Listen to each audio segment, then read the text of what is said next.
Hello friends, NoCode API now has a new playground through which you can better interact with your endpoints. To open this new playground, you have to click on this Use this API button, which is located right above your endpoint. After you click on it, a pop-up opens and this is the playground.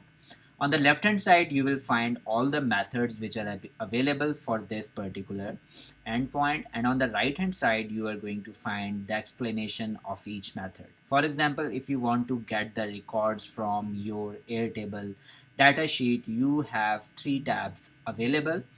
The parameters required tab is where you enter all the important or all the required fields, and in the optional part you are going to give the parameters that are optional for you. You can like limit the number of rows which you want to see in this result, or you want to sort this data in a particular fashion. You can list it over here and click on this button to make sure that you are getting a valid response.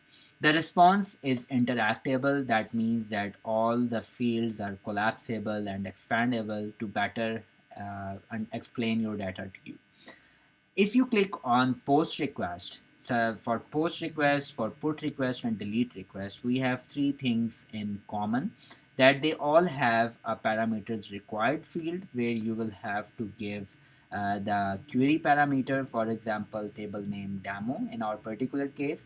And in the body tab of all these requests, you have JSON formatted data where you have a pattern listed already for you. You only have to dovetail or input your desired fields to interact with this endpoint. For example, to create new records, we have a format layout where we are going to update the date, the name of our row, or we are going to add a new row which has this particular date or with this particular name.